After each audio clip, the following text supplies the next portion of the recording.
بيبدأ مسلسلنا بالأخين التوأم يوي وتشان، ولاد عيلة غنية جدا اللي افترقوا بعد حادثة فقدانهم لأمهم اللي أدت إلى إن تشان يختفي وما يكونش موجود وسط عيلته.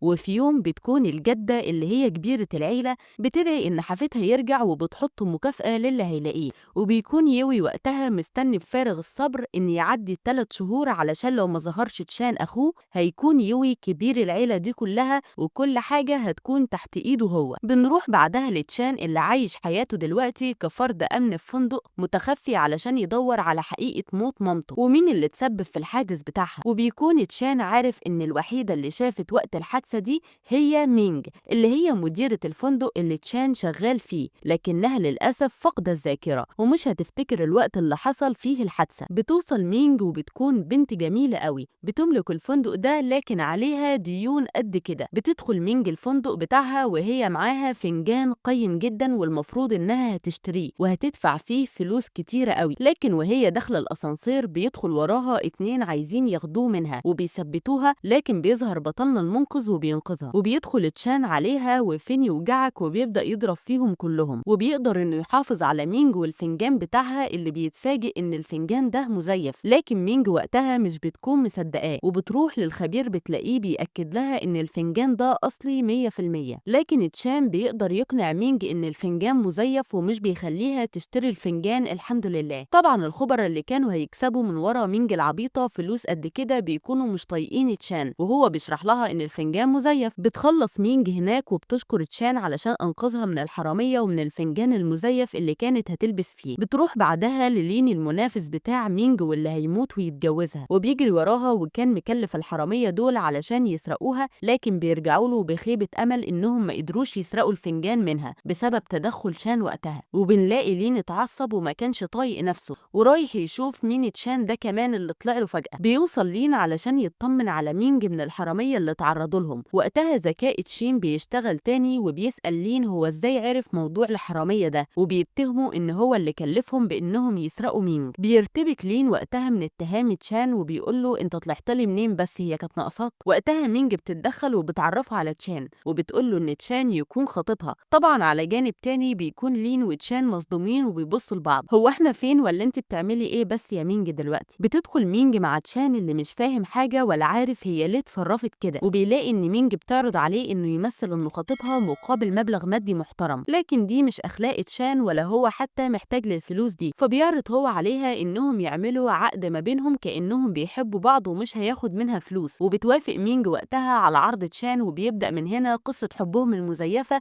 اللي هتتحول لحقيقة كمان شوية. وبيروح بعدها تشان يدي فلوس لهوانج فرد أمن زميل ليه وده عشان مصاريف حفيدته يوان. وبيكون هوانج عارف إن تشان من عيلة غنية وهو الوحيد اللي عارف تفاصيل حياة تشان اللي مقرر إنه يخفيها على الناس كلها. بيديله هوانج إسويرة كده يلبسها تشان وهنعرف كمان شوية إيه حكاية هوانج بالظبط وإيه الإسويرة دي. في الوقت ده بتوصل أخبار تشان لأخوه يوي اللي متابع وبيعرف عنه إنه وصل لمينج. بنرجع تاني لتشان مع مينج للبيت بتاعها وهنا بيقابلوا لين اللي قاعد يقنع عمة مينج بيه، وبتكون عمتها طايرة بيه وشايفاه عريس ما يتفوتش. بتدخل مينج مع تشان وبيكون واضح تنمر العمة على تشان اللي مجرد موظف عندهم في الفندق وما ينفعش إنه يكون غير شغال عندهم وبس. وبتعرض عليه العمة إنه ياخد فلوس ويبعد عن مينج، لكن تشان زي ما قلنا مش همه الفلوس أساسا لأنه ابن عيلة غنية وجاي هنا لهدف معين وهو إنه يعرف مين اللي خلص على والدته. بيرفض تشان الفلوس المعروضة عليه وبيفضح لين قدام العمة بالإسويرة اللي فرحانة بيها دي وبيعرفها إنها مزيفة. بعدين بنعرف إن لين عامل اجتماع يساعد فيه فندق مينج من الإفلاس وبيكون عايز يقرب من مينج بإنه يساعدها إنها ما تعلنش إفلاسها. لما بيجي وقت الاجتماع بتفضل مينج وقتها تشرب كتير لحد ما بتكون مش شايفة قدامها، وده اتفاق بين عمتها ولين. وقتها بياخدها لين معاه لكن الحمد لله بيتدخل تشان في الوقت المناسب وبينقذ مينج للمرة التانية. تاني يوم بيروح الفندق علشان تتابع مينج شغلها وهنا بتلاقي مصيبة جديدة وهي إن في واحد كل في الفندق عندهم وجاله تسمم، وبيكون اللي عامل كده هو لين اللي مش هيسيبها في حالها. بيحاول أخو الشخص المتسمم ده إنه يبتز مينج علشان ياخد منها فلوس، ولسه هيرفع ايده يضربها بيتدخل بطلنا تشان كالعادة وبيعلمهم الأدب كلهم وبينقذ مينج. لكن في واحد منهم من اللي كانوا عايزين يضربوا مينج بيتعرف على تشان وبنلاقيه مستغرب وجود تشان هنا. لما بتسمع مينج اللي حصل ده بتقعد تفكر يا ترى مين تشان ولا حكايته ايه، وبتأمر السكرتيرة بتاعتها انها تعرف كل المعلومات عن تشان. بنلاقي كمان بعدها انهم لقيوا الاسوره بتاعه تشان اللي اداها له هوانج من كام يوم، وهنا بنلاقي واحد من اداره الفندق اسمه تشانج مستغرب ان الاسوره دي مع تشان كده عادي. ولما بينتهي اليوم وبيروحوا بعدها تشان ومينج للبيت، وبتقرر مينج انها تعيش مع تشان علشان ياكدوا علاقتهم لاهلها وتبعد لين عن طريقها. بنلاقي بعدها لين جه على السيره بيجيب معاه تذاكر لكبار الشخصيات، ودي بتكون حفله مهمه جدا وبيكون عايز يروح مع مينج واسرتها، لكن مينج بترفض انها تروح معاه وبتكون عايزه تروح مع تشان. لكن عمتها بتستغرب ان الواد الفقير ده يدخل حفله زي دي، ولكن بنلاقي حد جه وجاب تذاكر باسم تشان لدخول الحفله. بيتهموا وقتها لين ان التذاكر دي مزوره، بس بيجي وقت الحفله وبيروح تشان مع مينج ومعاها اسرتها علشان يدخلوا الحفله، لكن على الباب بيرفض فرد الامن انه يدخلهم وبيقول لتشان ان التذاكر دي ما طلعتش من عندهم فمش هيقدروا يدخلوا. فالعمه بتقول يا دي الفضايح، لكن تشان بيفضل ثابت زي ما هو لحد ما بيجي امر الفرد الامن ان تشان واللي معاه يدخلوا عادي جدا. فبيدخلوا وسط نظره الفخر من مينج لتشان اللي شرفها قصاد اهلها. اثناء الحفله ما هي شغاله، هل لين هيسكت؟ لا طبعا. بنلاقي لين خد ساعه من شخص زميله وحطها في الجاكيت بتاع تشان علشان يتهموا بالسرقه ويفضحوا، وبنلاقي فعلا الشخص اللي لين متفق معاه بدا يصرخ ويقول فين ساعتي. وقتها بيتم تفتيش الكل ومن ضمنهم واللي عليه العين طبعا هو تشان. لكن الغريبه ان مش بنلاقي معاه الساعه، وبنعرف ان تشان لما اتحط له الساعه وحس بيها وقتها قدر انه يبدلها ويحطها في جاكيت لين علشان يلبسها له هو. وقتها بتوصل يوان حفيده هوانج، وبنعرف ان هوانج ده من اكبر الناس اللي موجوده في البلد واللي كان متنكر في زي فرد الامن مع تشان علشان حاجه هنعرفها كمان شويه. لما بتوصل يوان وقتها بتؤمر بتفتيش لين وبنلاقي معاه الساعه وبيطلعوه بره الحفله. بنلاقي بعدها يوان بتتعرف على تشان وبيكون واضح عليها انها معجبه بيه،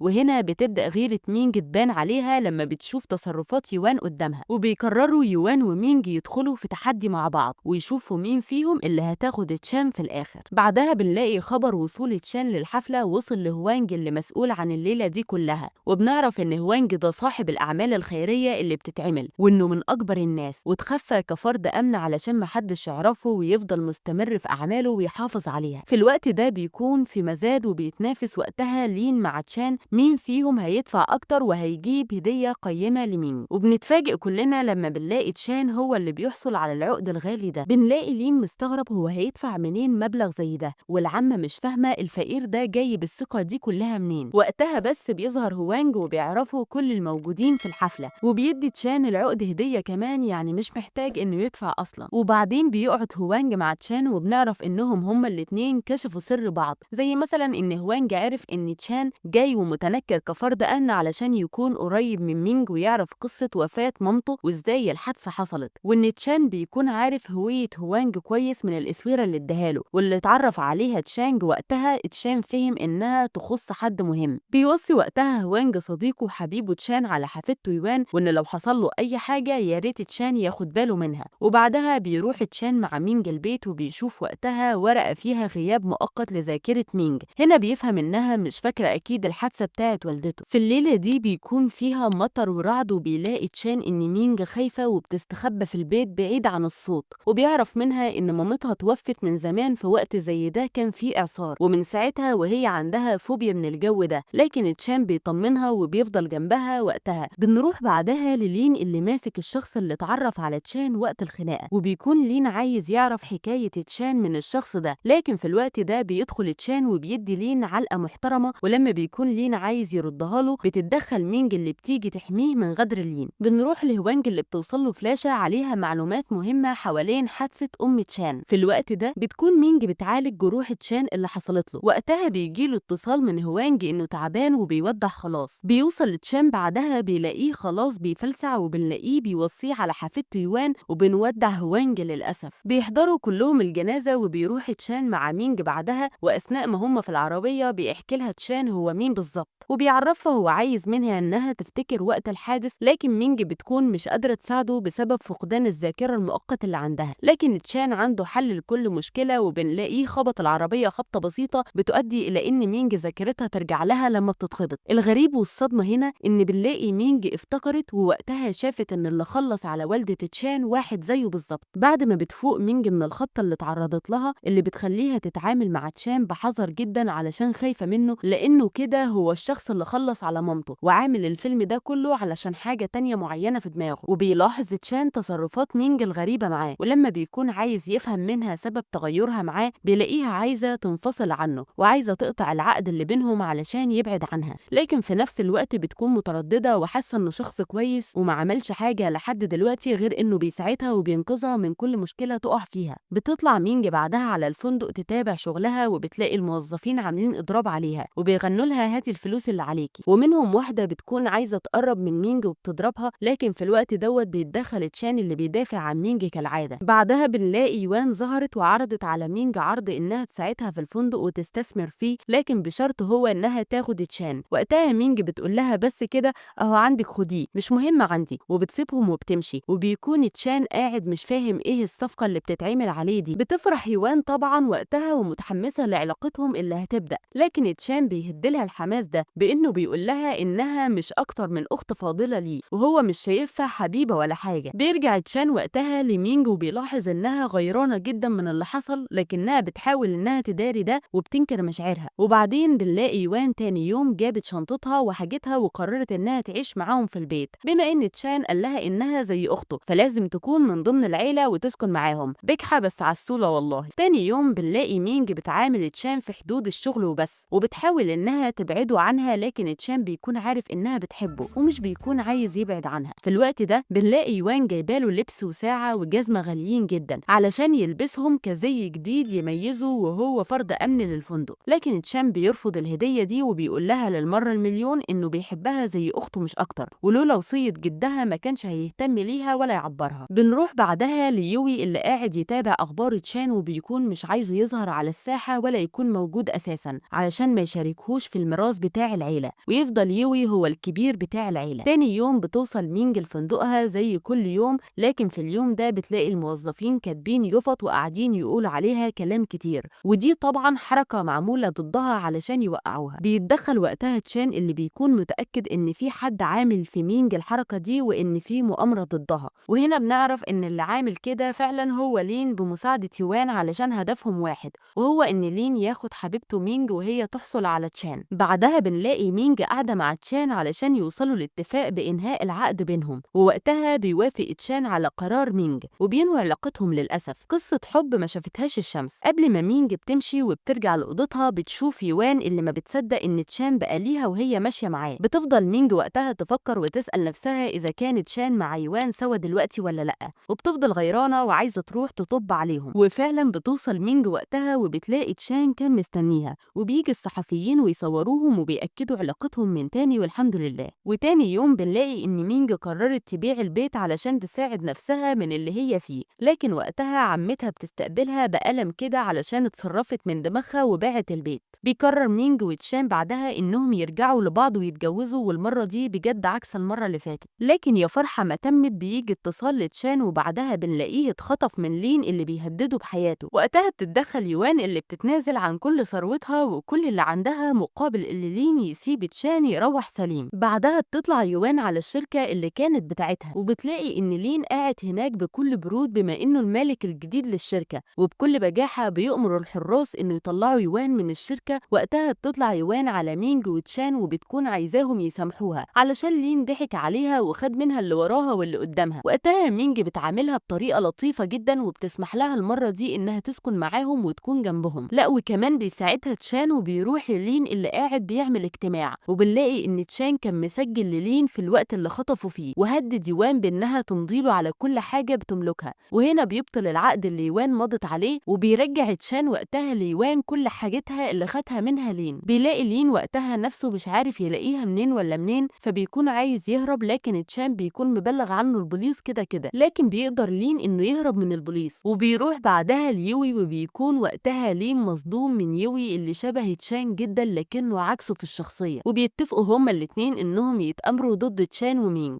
بنلاقي لين بعدها خطف مينج وبيكون عايز يديها دواء غريب كده مش عارفينه بتاع ايه لحد دلوقتي، لكن لكن بيتدخل تشان وقتها وبينقذ حبيبته مينج كالعادة. بيكون تشان وقتها عايز يعرف الدواء اللي كان لين عايز يديه لمينج. بيطلع بعدها تشان بعينة من الدواء ده علشان يعرضها على الدكتور يعرف منه ده ايه بالظبط، وبنلاقي ان الدواء ده مصنوع مخصوص لتغيير الذاكرة، وده صنعه يوي مخصوص علشان يغير ذاكرة مينج اللي عارفة ان هو اللي خلص على مامته. وقتها بيطلع تشان على مينج وبيحكي لها عن الدواء، وبيعرف منها انها افتكرت ان اللي خلص على مامة تشان يومها كان حد شبهه جدا. فبيفهم تشان ان اللي عمل كده هو اخوه التوأم، وبيروح علشان يقابله وبيلاقيه بيعترف له بكل حاجة انه يومها زق مامتهم من على الجبل ده وخلص عليها. وبيفضلوا هما الاتنين يضربوا في بعض لحد ما بيمسكوا تشان وبينط بيه من فوق السطح اللي واقفين عليه. وبتوصل مينج بعدها للمستشفى وبتطمن على تشان، وبتلاقيه بيقنعها انهم ما يبلغوش عن يوي لانه في الاخر اخوه وما يحبش انه يأذيه، وانه قبل ما يتخانق معاه عرف منه تفاصيل الحادثه. وبنعرف ان بعد ما فاق تشان ويوي في المستشفى بنلاقي ان للاسف الخبطه اثرت على تشان وخليته يفقد الذاكره. فبيقرر يوي وقتها انه يعيش في حياه تشان ويبدلوا حياتهم هما الاتنين. بياخد المساعد بتاع يوي تشان للبيت بتاع يوي وبيديله العلاج بتاع تغيير الذاكره علشان يزرعوا ذاكرات يوي لتشان. على جانب تاني بيكون يوي بيتعشى مع مينج واللي بتلاقيه بياكل فول سوداني، وهي عارفه ان تشان عنده حساسيه منه، ولما بتفكره بتلاقيه جري على الحمام وافتكر ان عنده حساسيه فجاه. بيدخل يوي للحمام وبيتصل بالمساعد بتاعه وبيطمن على اخبار تشان، وبيعرف انه بياخد الادويه وقرب يقتنع ان هو يوي. بعد ما بيخرج يوي من الحمام بتكون مينج ملاحظه انه في حاجه متغيره، وبتحس ان مش هو تشان اللي متعوده عليه. بيخبط باب بيتهم في الوقت ده، فبتفتح مينج وبتلاقي تشان في وشها، لكن طبعا مينج بتتصدم لانها بتكون مفكراه يوي. وقتها تشان بيكون لسه في شويه ذكريات متبقيه عنده، وبيفتكر مينج وبيحاول انه يقرب منها ويطمنها، لكن مينج بتكون خايفه. وهنا بيوصل يوي وبيبعد تشان عنها وبياخدها وبيدخلها بيتهم وبيأمرها انها تبعد عنه وما تقابلش تشان الا في وجوده هو وبس. تاني يوم بيروح يوي الشغل كأنه تشان، لكن وقتها مينج بتلاحظ التغيير الكبير في شخصيته وبتلاقيه بيتعامل بعنف مع كل الموجودين. لما بيرجعوا بيتهم بتكون عايزه تتأكد هو مين بالظبط، وبتفتكر كلام تشان ليها وهو بيقول لها ان تشان عنده زي وشم كده على جسمه على عكس يوي اخوه. لكن وقتها مينج مش بتلاقي الوشم ده، وهنا بنعرف ان يوي علشان يخليها تتأكد انه تشان عمل عنده نفس الوشم اللي عند اخوه. وبنروح بعدها ليوي اللي المساعد قاعد يقنعه بماضيه الشرير. وقتها بنلاقي يوي قرر انه يكمل في القصه دي وهو شرير زي ما بيتقاله ويقتنع بحياته دي. بيكون تشان وقتها بيضحك على المساعد وعامل فيها انه بياخد الادويه بتاعته، وقرر انه يلعب على يوي ويلعبه. وبعدين بنشوف يوي اللي قرر انه يتقدم لمينج وعزم كمان تشان علشان يشوفه وهو بيتقدم لمينج حبيبته. مينج وقتها قررت توافق على يوي علشان تشوف اذا كانت اللي شاكه فيه صح ولا غلط، وهو ان اللي معاها دلوقتي مش هو تشان حبيبها. لكن اول ما بتوافق مينج بتظهر واحده من عيله يوي اللي كان المفروض ان يتجوزها تشان لما يظهر، وبما ان يوي دلوقتي في شخصيه تشان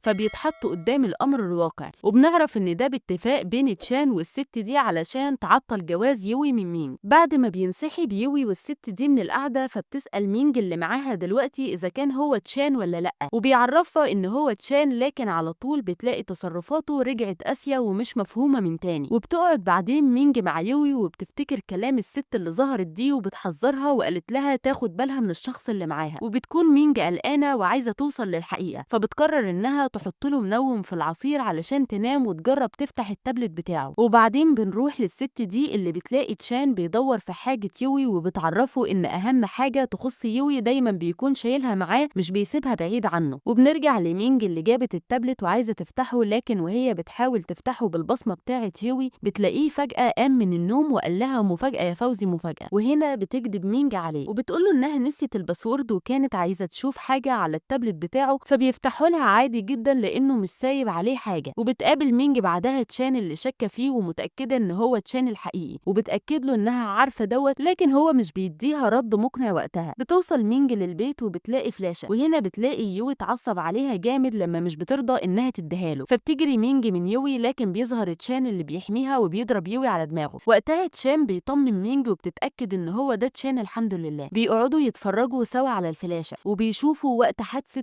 تشان ويوي، وبنعرف ان يوي ما كانش قصده انه يزقها ويخلص عليها، لكن يومها يوي لما بيلاقي ان مينج شافته بيجري عليها ويضربها بحاجه على راسها فبتفقد الذاكره مؤقتا. بيكون الاتنين مستغربين ليه يوي ضرب مينج وقتها مادام هو ما خلصش على مامته، لكن بيظهر في الفيديو نقط دم على الأرض، فبيكونوا عايزين يعرفوا إيه نقطة الدم اللي واضحة في الفيديو، لأن لو وصلوا لها هيقدروا إنهم يوجهوا التهمة ليوي ويتحبس بقى ويريحنا منه. على جانب تاني بيكون يوي قرب يتجنن على فلاشته اللي ضايعة مع تشان ومينج وقالب عليهم الدنيا، وبيظهر بعدها يوي اللي بيضرب شخص جامد، فبيجيله بعدها تشان علشان ينقذ من تحت إيده الراجل ده. لكن الغريب والصدمة اللي هناخدها كلنا هو ظهور مينج اللي بتدافع عن يوي. بنعرف وقتها إن المساعد بتاع يوي وصل من شوية لمينج واداها برشام يلعب في ذاكرتها ويبدلها، يعني هي دلوقتي عارفة إن اللي خلص على مامته هو تشان مش يوي، وكمان حبيبها هو يوي، لكن تشان هو الخطر عليهم. بنرجع لوقتنا الحالي وبنلاقي كمان إن يوي مبلغ البوليس عن تشان اللي بيجري بره المكان، وبتنقذه وقتها يوان الحمد لله، وبتاخده معاها علشان يعملوا خطة سوا. بيطلب تشان وقتها منها إنها تروح تعيش وسط مينج ويوي علشان تحميها منه وتجيب له أخبار يوي. فعلا بتوصل يوان لبيتهم وبيكون معاها ساعة كده اداها لها تشان علشان لو حست بخطر من يوي تدوس عليها ويجي لها تشان ينقذهم. وبتفضل يوان قاعدة لهم كده علشان تبعدهم عن بعض وتحاول تقنع مينج إن الشخص اللي معاها دلوقتي وهي فاكراه تشان اتغير قوي وبقى غريب. وفي يوم وهم بيفطروا بتوقع يوان مية على تليفون يوي وبتبهدله علشان تجيب له غيره، وهنعرف ليه كمان شوية. وبعدين بتدي مينج الساعة اللي اداها لها تشان، وبتنصح مينج إنها لو حست بالخطر من يوي تدوس عليها وفي حد هيجي ينقذها. وبيوصل بعدها الفيديو الكامل لتشان من المساعد بتاع يوي، وبنعرف إن يوي يومها خلص على واحد، ولما مامته وصلت لمكان الجريمة كانت عايزة تاخد يوي علشان يسلم نفسه، فقعد يتخانق معاها شوية لحد ما وقعت بالغلط. وقتها يوي شاف مينج لما شافته بيعمل كده فضربها على دماغها، وكان عايز يتأكد إنه خلص عليها، لكن المساعد بتاعه وصل وقال له إن في ناس جت في المكان ده ولازم يهرب بسرعة. بنرجع لدلوقتي وبنلاقي يوي مع مينج وعايز ياخدها مكان معاه، فلما بتقلق مينج منه بتدوس على الساعة اللي معاها وبتبخ في وش يوي حاجة بتخليه يبعد عنها، وبيوصل تشان وقتها وبيحميها. وبنعرف إن لما المساعد اداها الدواء هي ما شربتهوش كله، وادت أوامر لعقلها إنها تفضل محتفظة بذاكرتها زي ما هي. وقتها بيجي حد بيضرب يوي على دماغه وبينتقل للمستشفى، ووقتها الدكتور بيقول لهم إنه ممكن ما يقومش منها تاني، فلازم يكونوا مستعدين لأي حاجة في أي لحظة. لكن للأسف ولسوء حظنا بنشوف إن يوي حرك إيده، معنى كده إن لسه فيه الروح وعايز يقرفنا تاني. بعدين بتيجي جدة تشان اللي كانت مستنياه يظهر علشان يورث، وعروسته اللي هي البنت دي مستنياه، لكن تشان وقتها بيعترض على كلام جدته وبيقول لها يا إما مينج يا إما بلاش جواز خالص. وبنلاقي مينج قصاد الجدة بتغيظها وبتعرفها إنها خطيبته وشوية وهتكون مراته، فبتعرفها إن مفيش داعي لحركاتها دي لأن تشان لا يمكن يبعد عن مينج كده كده. بعدين بياخدها تشان معاه وبيعمل لها عرض جواز جميل جدا، وبتوافق مينج لما بيطلب إيديها وسط فرحة أصحابهم. وأخيرا الحبايب اتجمعوا كده، لكن يا فرحة ما تمت لما بنلاقي البنت دي قررت تتدخل ما بينهم وتفرقهم للمرة المليون، وبنشوفها بتتفق مع حد إنها تعمل مصيبة دلوقتي. وعلى جانب تاني بيكون تشان قاعد مع مينج قاعدة رومانسية كده، فبيجي اتصال لمينج من البيت عندها وبيقولوا لها الحقي في مصيبة في البيت. بتجري مينج هي وتشان وقتها، لكن بتطلب منه يمشي وهي هتشوف فيه ايه، ولو في خطر هتبلغه ويجي لها. واول ما بيمشي تشان وبيديها ظهره بنلاقي حد ظهر من ورا مينج وخطفها. بعدين بنشوف تشان اللي واقف يهزق في البنت دي وبيهددها علشان تبعد عن طريقه، لكنها لازقه ومش هتسيبه في حاله. وفجأة بنلاقيه فقد الوعي وسط برود البنت دي، فبنفهم ان هي السبب في كده. وعلى جانب تاني بنعرف ان اللي خطف مينج هي عمتها الحرباية وابوها علشان ياخدوها بره البلد بعيد عن تشان، وان عيلته قررت انها تشتري الفندق بتاعهم علشان يبعدوا عن البلاد وياخدوا معاهم مينج. لكن مينج بتقرر انها تنزل من العربية وتسيبهم يمشوا هم بره البلد وترجع لتشان حبيبها. وفي الوقت ده بيفوق تشان اللي بيعرف من الست دي ان مينج حاليا بتغادر البلد، وفعلا بيوصل لها تشان الحمد لله على خير، وبيتجمعوا الحبايب للمرة المليون. تاني يوم بتروح الست دي للفندق اللي خدته من أسرة مينج وبتعمل اجتماع لموظفينها بكل برود، لكن بتوصل مينج ومعاها تشان اللي بيكونوا عايزين يطردوها من الفندق. وهنا بتظهر يوان اللي كانت مساهمة هي كمان في الفندق، وبنعرف ان ادام عيلة يوان وعيلة مينج مساهمين في الفندق فكده هيقدروا انهم يزحلقوا اسهم عيلة تشان من الفندق. فبتمشي الست دي الحمد لله وبتشكر مينج وقتها يوان، وبيقرروا ان اللي يكون مسؤول عن إدارة الفندق هو تشان، لكن تشان ما بيقدرش وبيقرر ان اللي تكون مسؤول عن الفندق هي مينج زي زمان. وبعدين بنشوف معاملة الست دي اللي مش عايزة تجيبها البر وما زالت بتلف حوالين تشان وعايزاه ليها، لكن تشان ومينج مخلصين لبعض ولا يمكن يسمحوا للحرباية دي انها تفرق ما بينهم. لكن زي ما متعودين ان مفيش فرحة بتتم في مسلسل مسلسلنا. بيجي خبر لتشان بيعرف منه إن جدته توفت، فبيروح لها وبيعرف إن وصيتها إنه يتجوز البنت اللي هي مختارها له وإنه يكون الكبير بتاع العيلة. وبرغم اعتراضات بعض الناس في الجنازة، لكن بيقرر تشان إن هو يكون كبير للعيلة برغم من اعتراضات الناس دي. بعدها بيوصل الخبر لمينج اللي مش بتكدب خبر وبتروح علشان تعمل الواجب مع حبيبها في جدته. لكن أول ما بتوصل للأسف بتلاقي تشان قرر إنه يكون كبير العيلة ويتجوز البنت دي زي ما جدته عايزة، وإنه ما يقدرش يكسر وصيتها. وبيطلب من مينج إنها تبعد عنه بما إنه هيكون راجل متجوز دلوقتي. فلما بتشوفه مينج بيعامل البنت دي بطريقة كويسة دلوقتي وبتعرف اللي فيها، بتقرر إنها تمشي وتنسحب من حياته. وبعدين بنلاقي في اليوم اللي المفروض تشان بيكون فيه كبير العيلة بيظهر يوي اللي رجع من غيبوبته ومعاه البنت دي، وهم بيهددوا تشان بحياة مينج ويوان. وبيطلب يوي وقتها من تشان إنه يتخلى عن منصبه ده قصاد إنقاذ حياة حبيبته ويوان. ومش كده وبس، لا ده كمان يخلص على نفسه قدامهم. فبيقرر تشان إنه يضحي، لكن قبل ما يخلص على نفسه بنلاقي البنت دي زقت يوي من على السلم ووقعته. وبنعرف إنها اتفقت مع تشان على يوي بعد جنازة جدتهم إنها تتعامل معاه هو ضد أخوه يوي اللي زمان اعتدى عليها، ومن وقتها وهي عايزة تنتقم منه بأي طريقة. وبس يا سيدي، وبكده يكون انتهى يوي بالشر بتاعه وهيترمي في السجن لحد ما يبان له صاحب. وبيعيش تشان حياته السعيدة كحارس أمن لحبيبته مينج اللي ملهمش غير بعض دلوقتي، وبينتصر الخير على الشر الحمد لله. وهنا بيكون خلص مسلسلنا. أشوفكم بقى في ملخص جديد. سلام.